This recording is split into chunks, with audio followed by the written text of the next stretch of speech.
processo de reeducação. O primeiro ensino que Aníbal trouxe aos internados na colônia foi sobre a prece.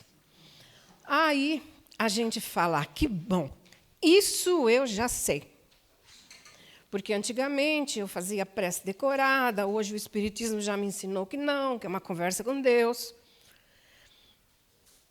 Será que a gente sabe? Alçar a mente ao infinito, nas suaves e singelas expressões de uma oração sincera e inteligente, vos dará a posse da chave áurea que vos levantará o segredo da boa inspiração. Recebereis, então, o influxo bendito de forças ignotas. Prece é muito mais do que a gente conhece e está acostumado a fazer. Vamos lá perceber por quê? Aníbal vai dar início ao curso iniciático de conjugação mental com os planos superiores. Isso é prece. Conjugação mental com os planos superiores. Quando a gente faz as nossas orações singelas, será que a gente consegue essa conjugação mental com os planos superiores? Isso eles aprendiam no curso iniciático. A gente precisa aprender também. E no livro No Mundo Maior, eu lembrei que a gente viu a divisão do cérebro em 3 andares, sendo que o córtex frontal está ainda longe do seu desenvolvimento possível. De futuro, usaremos menos as palavras e mais a comunicação telepática, não verbal. Esse exercício da conjugação mental com os planos superiores possibilita o desenvolvimento dessa área e, consequentemente, do superconsciente. Eu vou dar só uma paradinha aqui para contar uma experiência que eu vivi com o Divaldo Franco e que, infelizmente, eu não aprendi. Agora que eu estava fazendo esse estudo, é que eu percebi que eu deixei passar. Ele veio em Pouso Alegre 4 vezes. E sempre era normal. Ele, depois do almoço, ele ia para o quarto, fechava a porta, e só lá para o fim da tarde, depois das 4, 4h30, aí ele saía. Eu sempre achei que ele ia tirar um cochilo, né? Que todo mundo gosta do cochilo. Então, só faltava a rede ali. E quando aparecia alguém que queria fazer uma entrevista de televisão, de rádio, qualquer coisa, ele concordava sempre, mas depois desse horário. Nesse período, nunca. Depois da primeira vez, da segunda, da terceira, quando ele veio, é que eu fui entender o que ele fazia nesse período. Ele contou que é o horário que ele dedicava à meditação. Ele se deitava, fazia essa conjugação mental com os planos superiores. E ele diz que, às vezes, ele pegava uma frase do Evangelho, um trecho, um versículo que fosse, e, durante todas essas horas, ele ficava meditando nesse versículo, desenvolvendo o que Jesus teria querido dizer com isso, em que situação isso aconteceu. Os estudiosos da atualidade, contemporâneos, o que dizem sobre isso? Ele fazia comparações. Então, ele ficava horas nesse estado alfa, né? E ele diz que isso é que dava energia para ele. Isso é que fazia com que ele tivesse forças de realizar todo o trabalho que ele realizava. Diariamente, estivesse onde estivesse, esse período era sagrado para fazer a meditação. E é uma coisa que a gente, aqui no Ocidente, não tem o hábito, né? Mas é tão importante.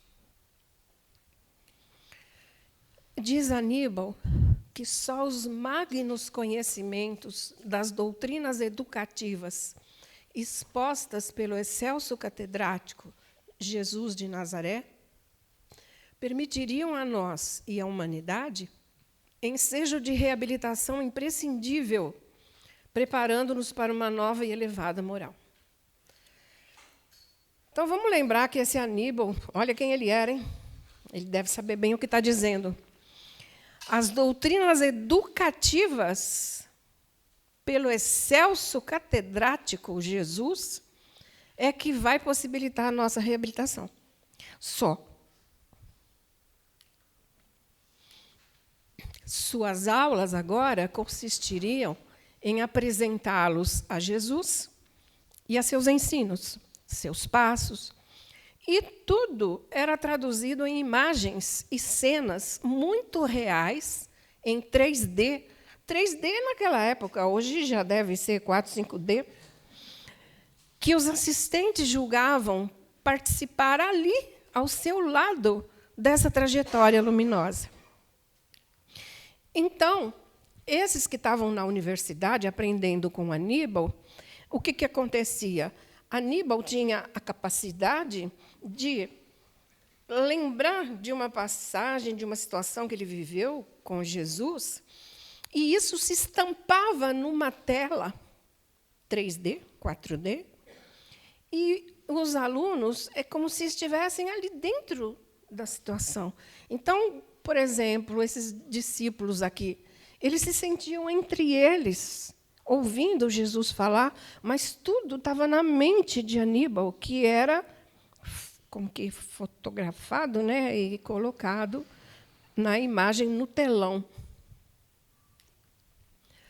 Todos nós imprimimos nos escaninhos da alma, nas camadas profundas da consciência, toda a grande epopeia das nossas trajetórias, as ações, as obras e até os pensamentos que concebemos. Então, conosco acontece isso também, né? Está tudo gravado, está tudo arquivado.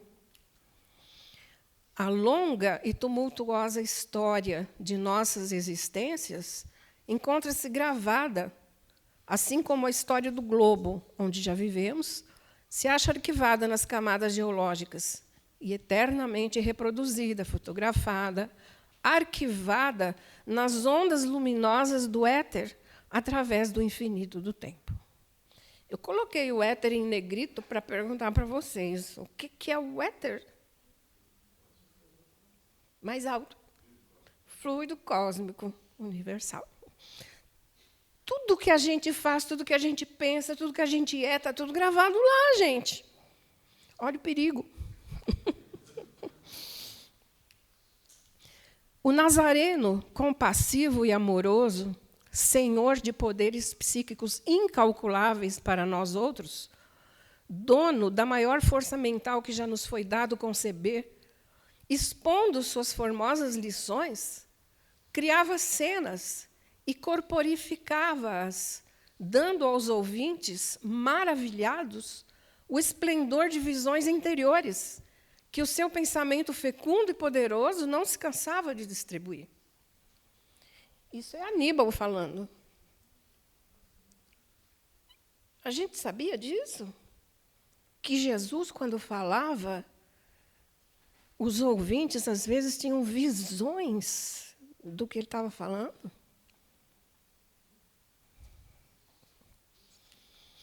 Mais adiante, seria pedido aos internos da colônia que fizessem o mesmo, reproduzir na tela suas principais vivências que definiram sua personalidade atual. Operação melindrosa que exige sacrifício por parte de quem atenta. Essa parte eu não gostei, aí eu já não quero mais ir lá para a universidade, não. Vamos passar batido. Pula. Diz Aníbal que, de futuro, essa técnica enriquecerá as aquisições intelectuais e científicas da Terra, através da ciência psíquica transcendental. Olha que maravilha! É o futuro da humanidade. Por isso que a gente diz que aqui é cópia de lá, né? Enquanto isso não ocorre, como que a gente pode buscar essas informações que estão arquivadas em nós? Através do famoso autodescobrimento, que também a gente sabe o que é, mas não consegue realizar. O conhece-te a ti mesmo e conhecerás o universo e os deuses, que Sócrates nos trouxe, né? Lembrar que, então, ele é um ministro de Jesus, hein? Qual é o meu caráter, a minha personalidade, meu eu? Eu sou orgulhoso, egoísta, antifraterno, impaciente, irritável, ciumento, invejoso, caridoso, amoroso, amargurado? Então, por exemplo, se eu descobrir que eu sou irritável, eu tenho que começar a pensar, por que eu fico irritado? Qual é o gatilho que desencadeia em mim a irritação? E ir buscando compreender, e ir modificando aos poucos, fazer com que esse gatilho não desperte mais em nós a irritação. Esse é o autoconhecimento, né? Mas o grande desafio de conhecer-se não é apenas conhecer quem você é. O mais difícil é conhecer quem você se recusa a ser. Aí complica. Autoconhecimento não é simplesmente saber o que fez de errado para buscar melhorar. Não erramos apenas por desconhecermos o certo, mas também porque eu não estou motivado a fazer o que é certo. Eu estou viciado no erro. É tão bom essa coisa que eu faço, eu sei que não está certo, mas é tão bom, eu gosto. Eu não quero melhorar. Está lucrando com o erro. O erro atende a um interesse pessoal. O erro te dá ibope, te torna famoso. Então, esse é o problema do autodescobrimento. Descobrir o que eu estou me recusando a ser. Porque, como Kardec usa muito essa palavra, né? A gente se compraz no erro. Em alguns erros a gente gosta. Eu não quero mudar, está bom para mim assim. Então, a iniciação, em primeiro lugar, buscava desvelar cada qual em busca de sua individualidade. Quem sou eu? Então, a primeira parte da iniciação era o curso iniciático de conjugação mental com os planos superiores. E o segundo era a busca da individualidade. Difícil, né? E importante é que esse curso requereu esforços e abnegação por longos anos de estudos incansáveis, assim como de exemplificação e prática. Porque não adianta só teoria, né? Tem que praticar. E eu acho engraçado que nós, e eu me incluo, a gente estuda 1 ano a mediunidade. Nossa, eu sei tudo já sei tudo. Faz 1 ano que eu estou estudando. Mas, olha, são longos anos de esforços e abnegação. Sobre o mestre Epaminondas de Vigo, é dito que suas aulas os faziam ir em busca dos refolhos do ser. E, muitas vezes, tinham desejo de fuga precipitada.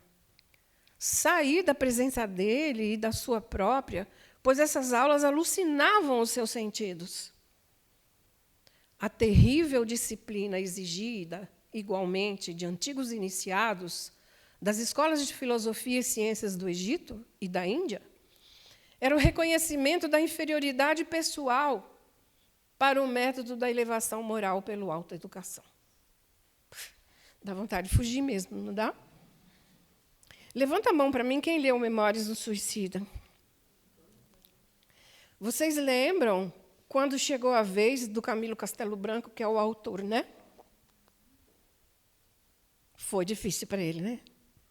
Ele queria saber por que ele tinha se suicidado em função da cegueira. E ele foi descobrir que, na época de Jesus,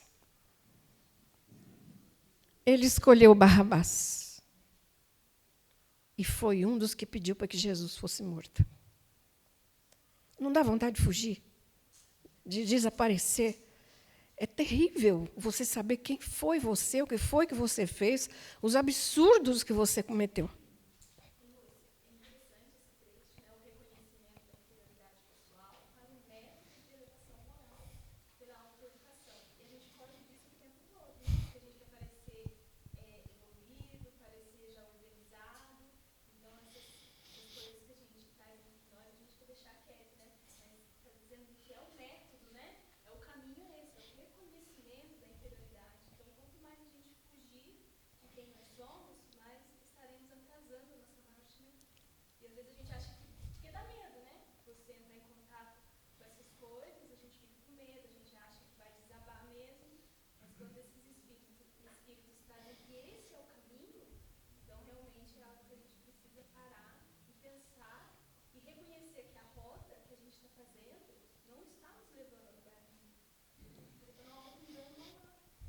Exatamente. E é por isso que nós estamos aqui no mundo de provas e expiações até hoje, né? Sendo que a gente veio de capela lá há tanto tempo, a gente não quer se conhecer. Eu conheço muito bem você, conheço todo mundo aqui, mas eu sou maravilhosa, eu não tenho defeito. Não é assim? A gente conhece perfeitamente os outros, mas a nós a gente faz de conta que está tudo certo. Diz Epaminondas que, nos tempos antigos, anteriores ao advento do Cristo, os ensinos secretos só eram ministrados a indivíduos que, durante 10 anos, dessem as mais rigorosas provas de sanidade moral e mental, que, em idêntico espaço de tempo, demonstrassem de forma inequívoca a própria reforma interior. O domínio das paixões, dos instintos, dos desejos e emoções, pela vontade iluminada com as santas aspirações do bem e testemunhos da virtude. Vamos fazer isso no Centro Espírita? Vamos fugir todo mundo, né?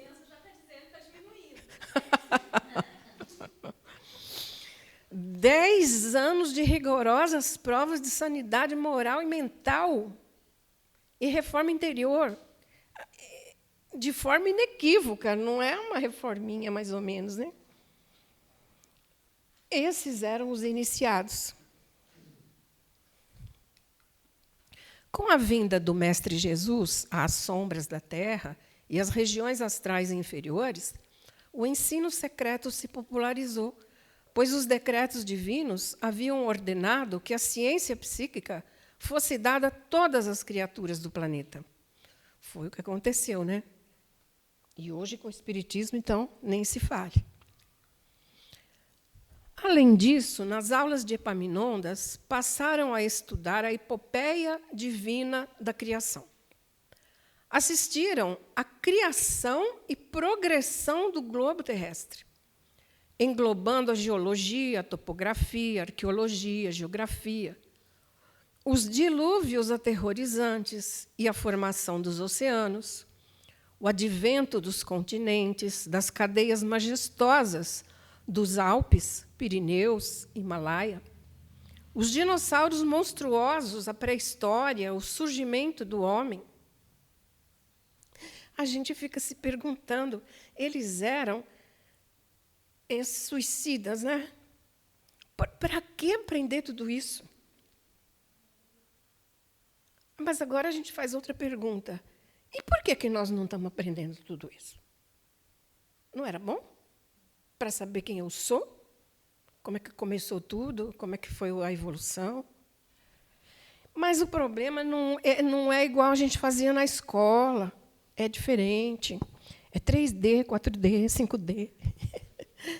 Então, durante longos anos ininterruptos, diariamente, soletramos esse livro assombroso, cuja intensidade e magnificência comumente nos causavam vertigens, levando-nos a adoecer e a necessidade de aurirmos novas energias mentais ao contato dos clínicos incumbidos de nossa vigilância. Então, conforme eles iam aprendendo essas matérias, ficava a ambulância ali fora, pronta para levar aqueles que não aguentavam. Porque as imagens eram selecionadas pelos magos da ciência transcendente, captadas e transportadas até nós por processos e aparelhamentos de muita sensibilidade e potência magnética. O certo era que uma equipe de magos especialistas no serviço e artistas da palavra e da sugestão vasculhavam o éter com seus poderes de atração científico transcendente, à procura do que convinha, e estampavam na tela sensível através de sugestões poderosas. Incrível como era esse estudo. Então, quando eles estudavam ali a formação da Terra, é como se eles estivessem ali pertinho, do lado, observando tudo o que estava ocorrendo. Andavam aí pelo meio. Era 3D, 4D. Não dava para sentir mal mesmo, para passar mal.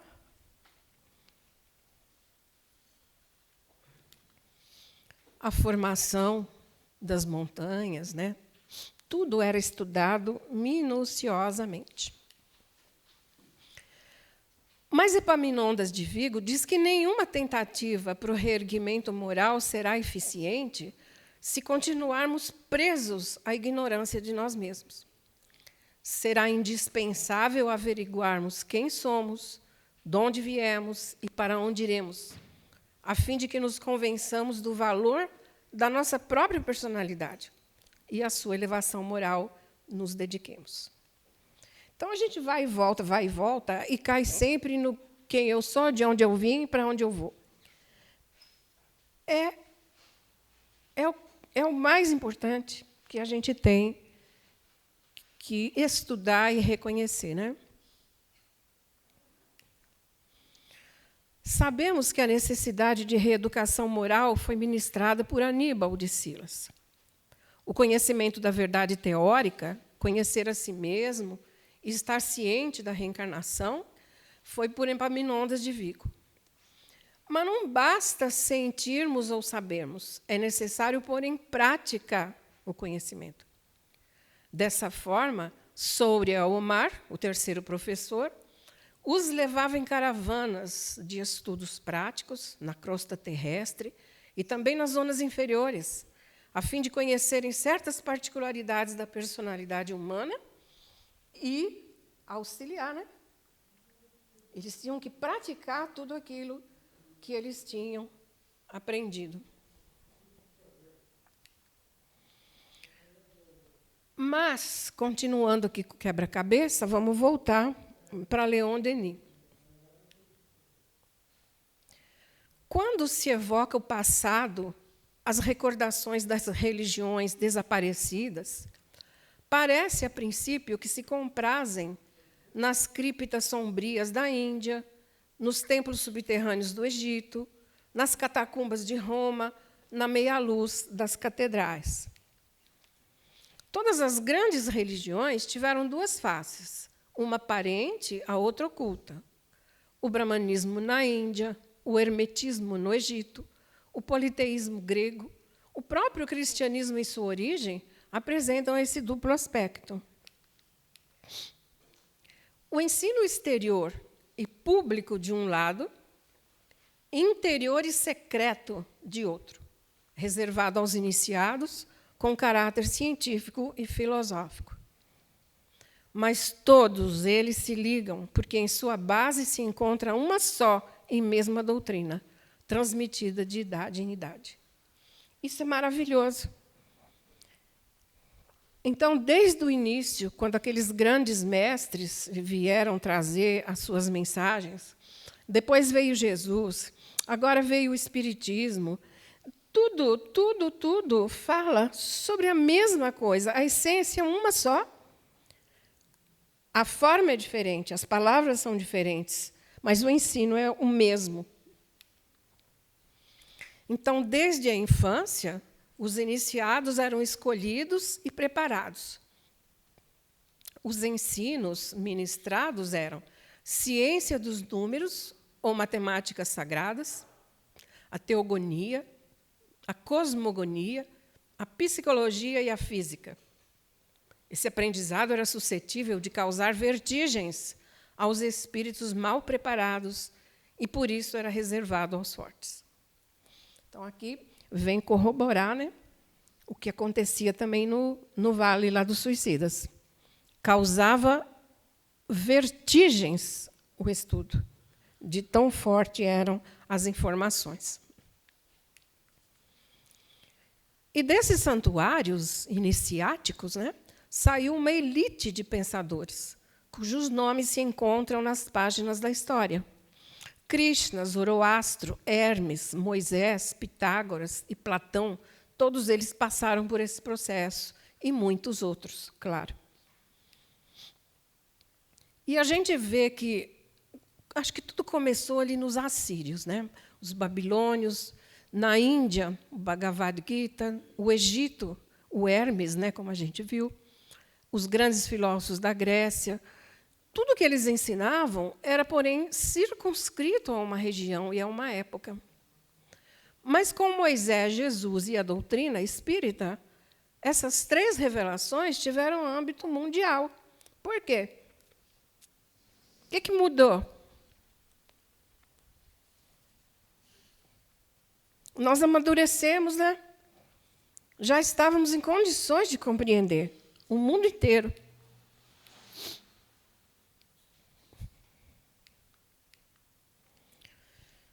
Agora, o problema é exatamente esse, né, que alguém comentou comigo aqui agora há pouco.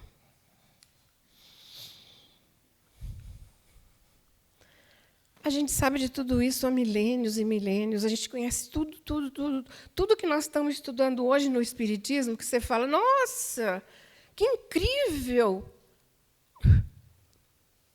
Lá no Egito já se sabia, lá na Índia, muito antes, já se sabia. Nós é que estamos descobrindo hoje, porque Kardec aceitou essa missão difícil de codificar essa doutrina, né?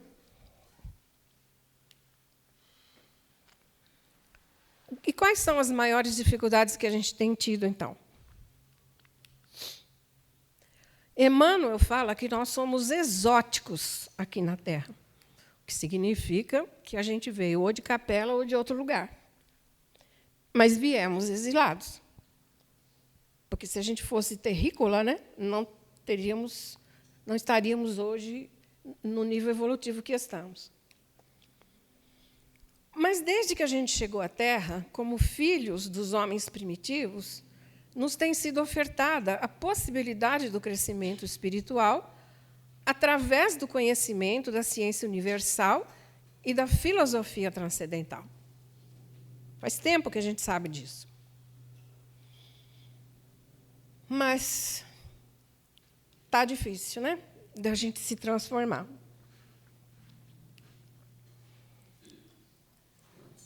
Vamos observar um exemplo, para ver se a gente compreende melhor. Oi? Vou acabar mais cedo. Eu correr, vai ser mais cedo.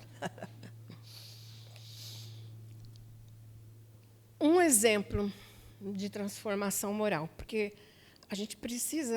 Os exemplos ajudam a gente a perceber quem nós somos, né?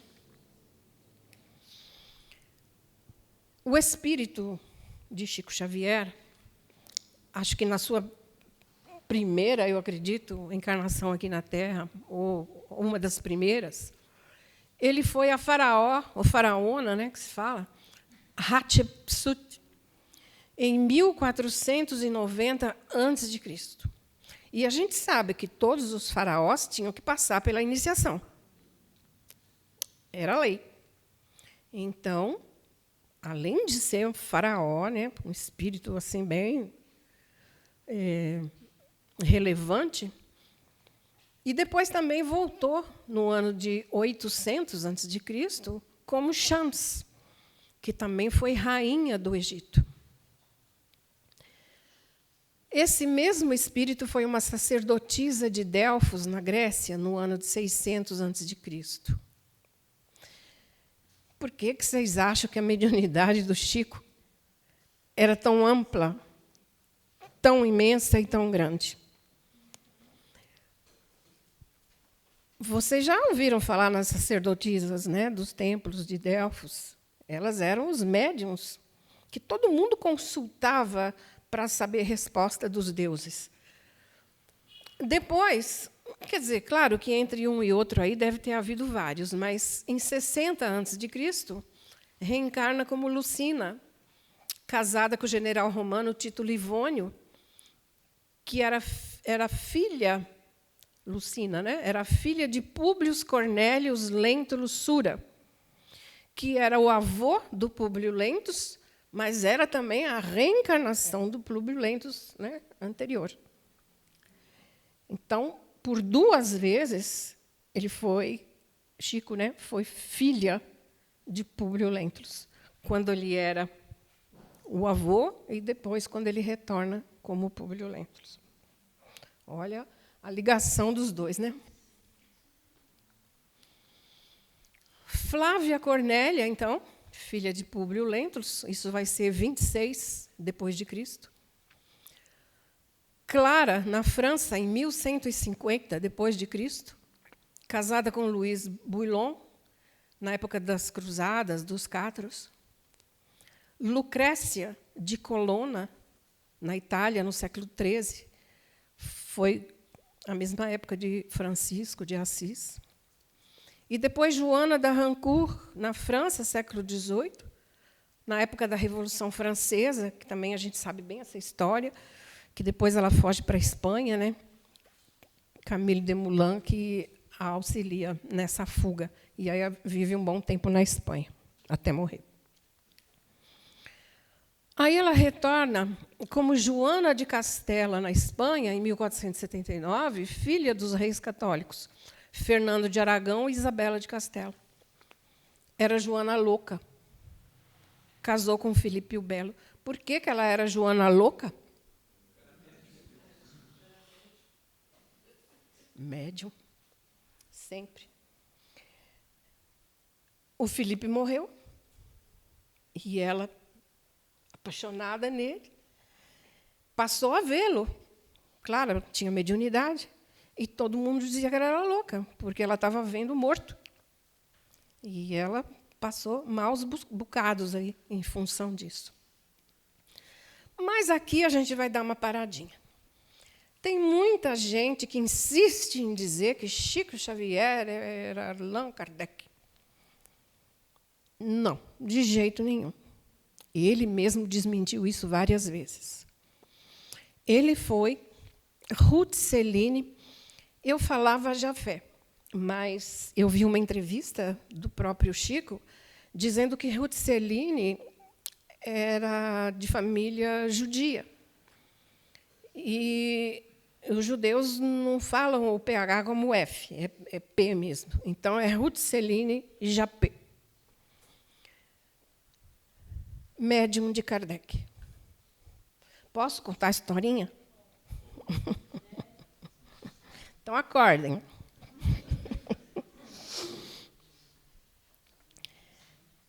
Kardec trabalhou com as irmãs Baudin, que tinham lá na faixa de 14, 15 anos. Trabalhou principalmente com a Ruth Celine e com a irmã Dufour. Quando Kardec conheceu a Ruth Celine, ela tinha 18 anos. Era a médium principal em quem Kardec mais confiava. Foi ela que recebeu mensagens do Espírito da Verdade. Foi ela que recebeu mensagens importantes dizendo que Kardec, quem ele tinha sido, né, nessa encarnação, quando ele foi sacerdote druida. E ajudou muito ele, então, na elaboração do Livro dos Espíritos. Quando terminou o livro, os espíritos disseram a Kardec que era preciso revisá-lo do início ao fim, todo ele. Esse trabalho durou 6 meses. Era Kardec e Ruth Serine, os dois juntos, revisando toda a obra. Quando tinham alguma dúvida, ela recebia a comunicação, ela era psicógrafa. E assim foi, até que conseguiram que o livro fosse editado. Mas, quando o livro foi editado, aí é que apareceu a confusão. E a confusão foi grande. Eu não sei se vocês sabem, mas, naquela época, na Europa, os médiuns eram profissionais. Todos eles recebiam aquele negócio de mesas girantes e aquelas festas que se fazia, tudo pago. Os pais das irmãs Baudin cobravam, recebiam. Ela também, todas, era comum.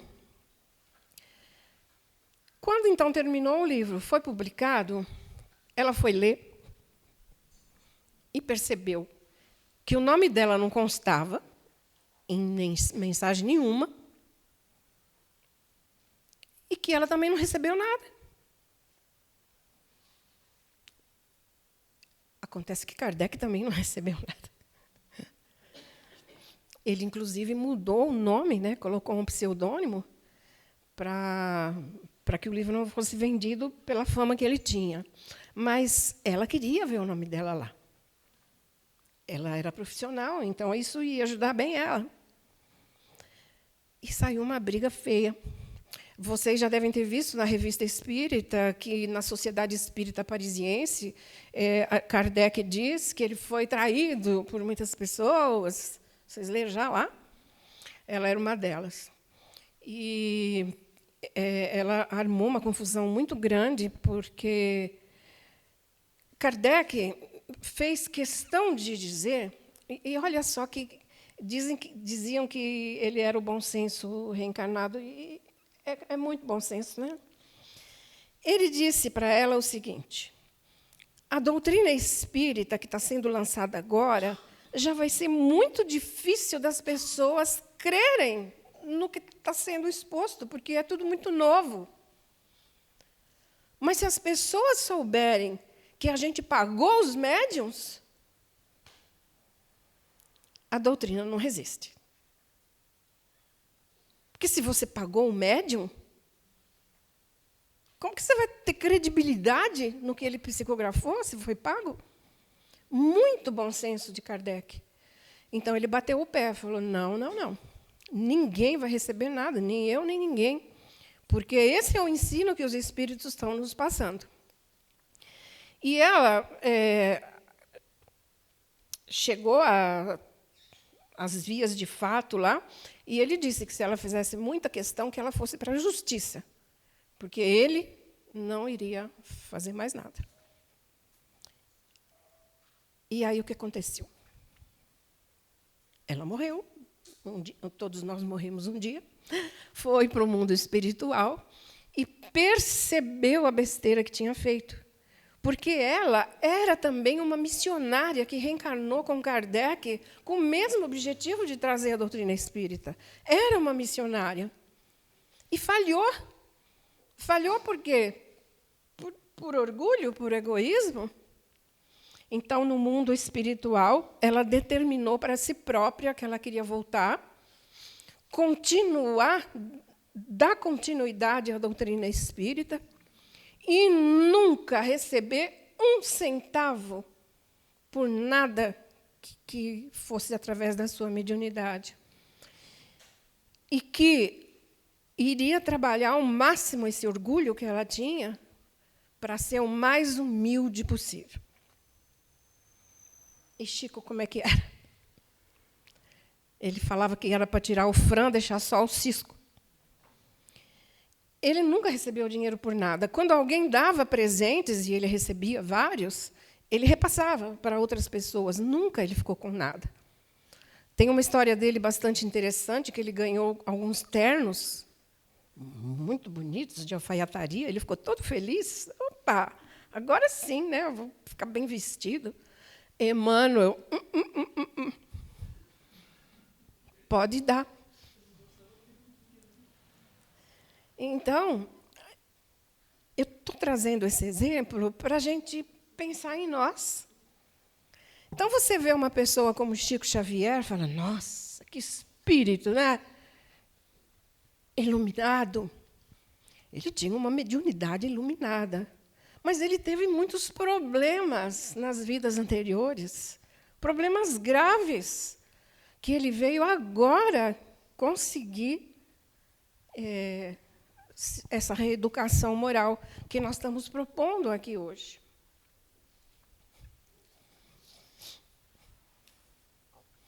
Então, chegando próximo da conclusão, a gente vai lembrar o seguinte, a nossa proposta, né? Primeiro, estudar o Evangelho de maneira profunda, simbólica e vivencial.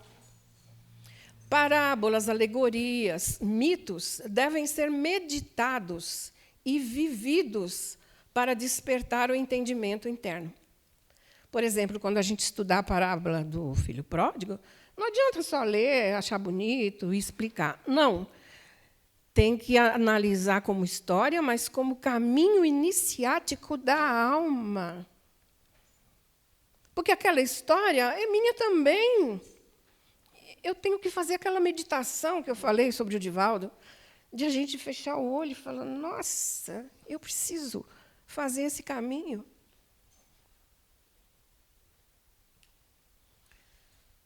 Será que os nossos estudos do Evangelho não têm sido muito superficiais?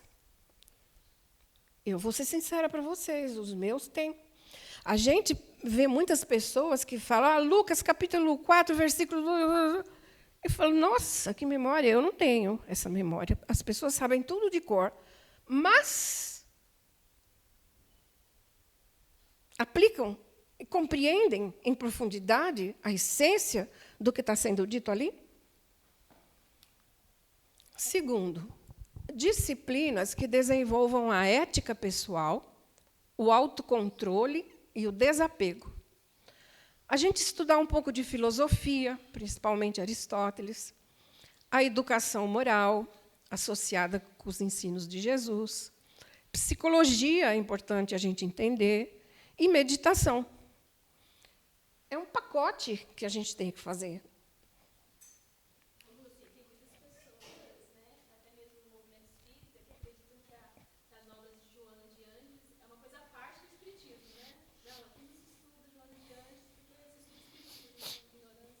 Exatamente. E falando nela, não sei se vocês viram a entrevista, uma entrevista que o Divaldo deu para alguns psicólogos, dizendo que ela vai reencarnar agora em breve, né, talvez o ano que vem. Na área da psicologia, ela vai trabalhar, junto com quem? Com o Jung. Aqui no Brasil ele vai reencarnar. Então, não é pouca coisa, não. Precisamos estudar. Se ela vem junto com Jung, há um motivo sério. E o Divaldo falando também que ela vai trabalhar nessa área do desenvolvimento religioso. Isso. Maravilhoso. Demorou.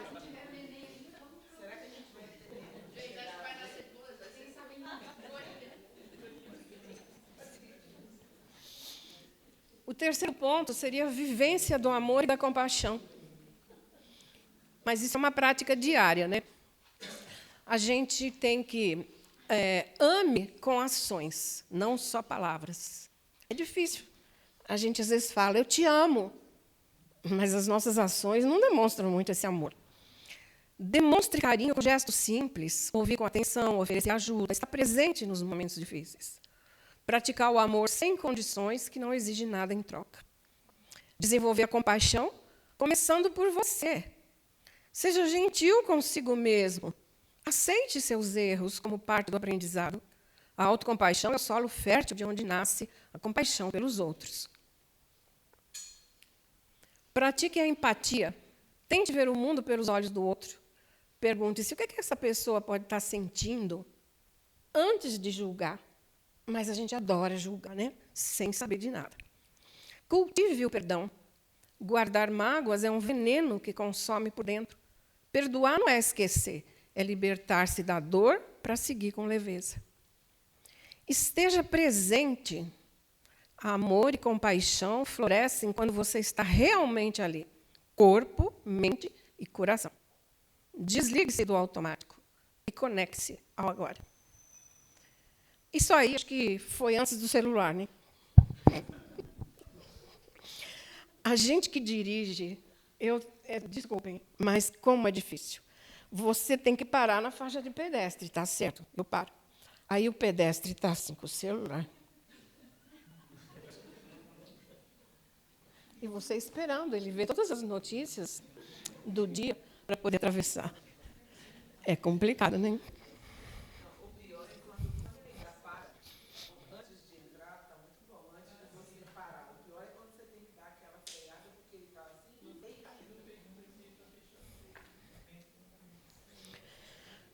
Vai lá para o Vale dos Suicidas, né? Infelizmente, Legião dos Servos de Maria.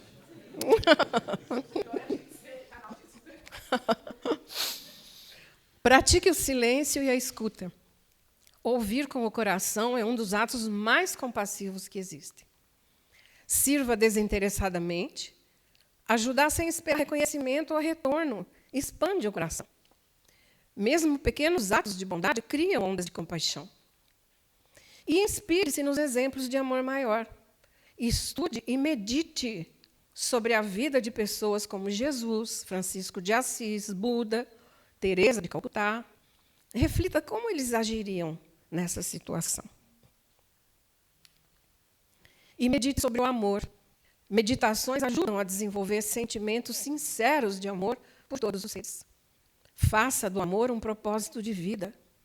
Não apenas um sentimento, mas um modo de ser no mundo. Que cada ação, palavra e pensamento nasça do amor.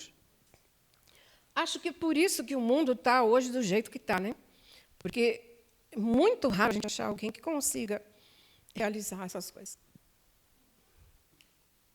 Os cristãos primitivos, como os essênios, tinham o Evangelho como um manual de iniciação da alma. Cada milagre, palavra, o passo de Jesus era entendido como um estágio interno da alma rumo à iluminação. Esse estudo mexeu muito comigo com relação a isso. A gente não está estudando o Evangelho. Está tudo muito superficial. A gente tem que mudar alguma coisa em nós, né? A iniciação é interna. Domínio das paixões, controle do ego e pureza do coração. A prática constante da verdade, da justiça, moderação e retidão, e reflexão sobre os atos, com foco na responsabilidade pessoal. É a reforma íntima, né? Trocando tudo em miúdos. É a reforma íntima.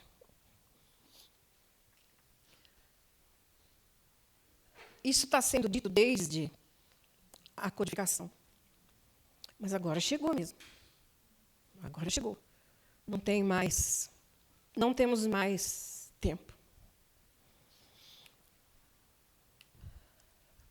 Então, se somos exóticos na Terra, se viemos de outro orbe porque não acompanhamos o seu desenvolvimento moral, se estamos aqui há milhares de anos encarnando, desencarnando, inúmeras vezes, conhecemos a lei divina, o amor, o perdão, a fraternidade, a caridade, nós só conhecemos. A gente não está conseguindo praticar. Alguma coisa está errada em nós. Agora, a gente caminhou por milênios e chegamos à nossa porta de Damasco. O que isso quer dizer? Hoje, agora, nesse momento que nós estamos aqui buscando aprofundar no estudo, Jesus aparece para nós.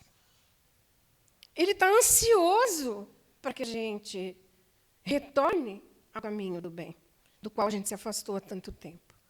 Hoje nós estamos na porta de Damasco, e ele aparece e pergunta, por que me persegues? Como ele perguntou a Saulo, mas a gente vai responder outra coisa, né?